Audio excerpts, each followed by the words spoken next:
Hello and welcome to UCA Radio. I have Marley and Logan with me so far. Hey, They're going to be talking about their film, The Dark Sorcerer. So, let's get into the basics. Where did you two meet? So we met at Alton College a few years back, and we were both in the same film production class. And the moment that I think truly set off our friendship was a day where we came into college and most of the teachers were on strike. We were all there with about 5 hours to kill because the teachers hadn't given us proper notice and to half the class. So we were like, what do we do?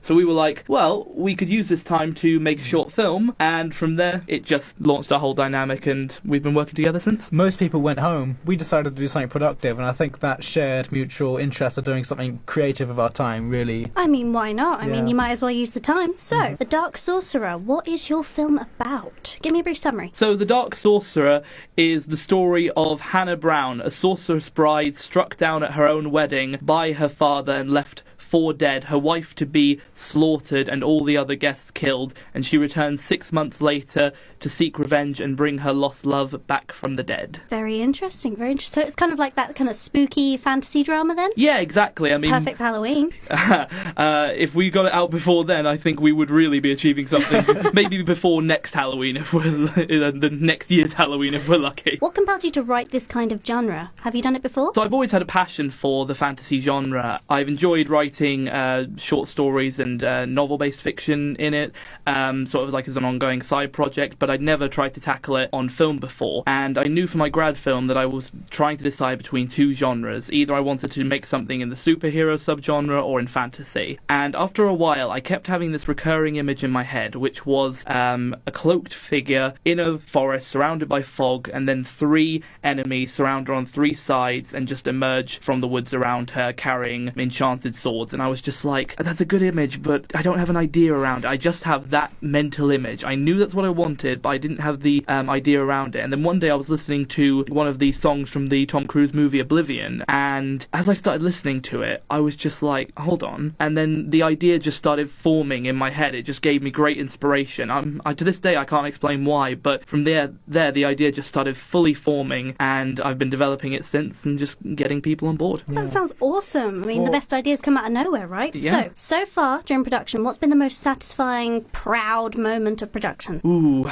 Logan, what do you think? For me, the most satisfying thing is every different person who is so uniquely talented in their own thing, whether it's music, whether it's singing, whether it's like sound, whether it's food, no matter what. We're getting people who specialise in their very unique talent and giving them a showcase where they can really show that to the world and push themselves and prove themselves. Absolutely. So for me, it's getting the different people to do the different roles to really come together for something. That's the most satisfying part for Pulling me. out all the stops then. Logan, why did you join this project? Well, Lord knows, Megan, because I have such a busy schedule. I think for the longest time, I've always appreciated Marley as an artist, as a director. I always excited for everything he does, as he is for me. He sent me the script, and I was just like, this is a good idea. Like, Marley naturally is really good at pitching anyway, but he knew, I think, that he really wanted me specifically for this kind of job. And when I was designing the idea in my head, there were 3 people I knew I absolutely wanted. The very first person was Logan as the producer. I'd wanted him for a long time. So he managed to sell me on the script. It took a lot of back and forth, but I'm really glad to be working on it, and right now it's one of the things I'm most proud of working, because I'm only in my 2nd year. So to be able to say to people in my classes, yeah, I'm doing a grad film, oh, it's for a different uni. Must be a massive ego boost. People go like, wait, what? Straight up. So it just makes me feel really busy and productive, and I genuinely think that great things are going to come from it. So I just knew it was the kind of right project right now at the time, and it just benefited everybody. Fantastic. So, So what work have you been doing on this film in particular, Logan? me specifically, I'm doing most stuff to do with maybe the social media post. I'm getting recognition for the film. I have been giving feedback on every single script draft. I've been also looking online for locations, assisting with casting. I'm pretty much a very high-end consultant, really. I'm really judging everything. Well, I'd say that's underselling himself. I mean, one of the things that Logan has really done, which has been a huge part of production, I mean, it's the reason we're here today, is that Logan has been the bridgehead between Portsmouth University and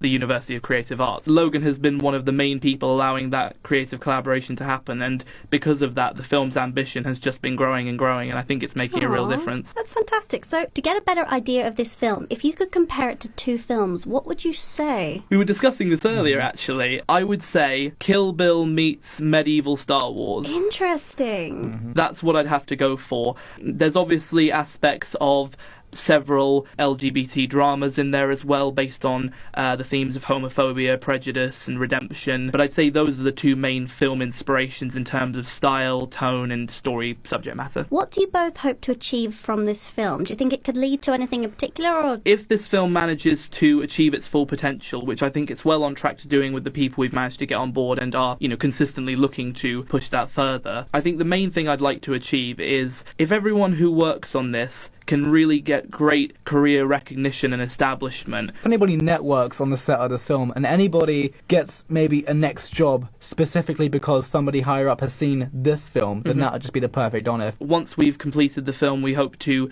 get it into festivals nationally and internationally. We'll apply to as many as we can conceivably have the patience to write the application forms and media packages for. But besides that, if any production companies come to us looking to distribute or pick up the idea, we'd certainly seriously consider that. We're looking to make something worthy of that quality, and I think with the team around me, people like Logan and people like the crew I've got, I think there's a real chance of it. Will you be doing things like screenings just to kind of get it out there to start off with and so everyone can see it? One thing we'll hopefully get into is my university runs a screening for the top grad films every year at BFI. We'd be looking to hire out, say, a cinema screening, maybe somewhere like Guildford or Basingstoke. So how much longer do you think you've got on this project? So we've been in pre-production for it since late June. I would say we've got another 3 to 5 months of pre-production, looking to shoot in late February into late March time, and then we'll be editing March through to May after it's been graded and received feedback from our tutors. Then we'll be looking to push for it to go into its screening and festival circuit. Fantastic. So although you're only in pre-production right now, what's been the biggest challenge so far for you both? Yeah, we both agree on this together. 3, 2, 1. The fundraising. Oh, you've been raising funds for production. How have you been doing that? So several ways. On a practical basis, we've got a fundraiser on Indiegogo that's currently raised £135. We've also had several individuals pledge to commit another several £100s, so we're doing quite well on that. Our overall target goal is that we're looking to raise £10,000. So one of our main ideas to break the back of that budget is that we'll be hosting a dinner quiz fundraising evening sometime around early December is what we're looking for, as well as several other initiatives we've got going. So if anyone could donate even the smallest amount to this project, it would mean the world to us, and it would make a huge difference. If people wanted to donate, how would... So they would go to our Facebook page. On there we've pinned the fundraising post right to the top, so it's not difficult to find. Either that, or they can directly type in Indiegogo, the Dark Sorcerer. It should be the very first one to come up on Google searches. From there, just as much as you can spare. Yeah, have you got anything exciting planned for after this? I mean, there's several ideas always in the works. Every time you start one idea, in the back of your head you've got 6 more like whirring away in the background. I think once I've completed this project, I'd like to start working on horror again, as that was one of the major inspirations that got me into filmmaking as a genre. And they were some of the first short films I did. They were horror films, and I've always had a passion for them. So I think with the amount of crew and technical experience I gained from this, I'd really like to return to that genre with a lot more experience and renewed passion, and just find an idea to really sink my teeth into. This wholeheartedly is 100% something that comes from a very creatively genuine place, and this is something we're all working so hard to make, and it's something serious, and it's something that we think is genuinely really special. And hopefully we're not only pushing ourselves, but if the audience is entertained, and if people can get jobs, and if people can say they've had a good time, then we would have done exactly everything we would have wanted to do. We've got nothing but talented people in every single role, and hopefully we just make something that's really kind of, if not inspiring, something that's really uplifting and positive for the audience to experience and feel. Exactly, and I would just add to that the major thing I would like to say is a huge thanks to everyone who's been working on it so far. I have so much admiration and respect for everyone I'm working with. I wouldn't change any of them for the world, and it just means a great deal that they've all signed on to this. And I think the three things I want to achieve with this film are, one, to make something entertaining that feels passionate, as I think any filmmaker wants to do. Two, I'd really like for the themes to connect with people who've struggled with prejudice in their lives. And thirdly, to just have a great time with great people. And on that third point, I'm already well ahead with that. Well, you guys sound really passionate about this. It's great to hear, and I wish you all the best for it. Thank you so much. Thank you for having us. No problem. This has been Megan Isherwood, UCA Radio, signing off.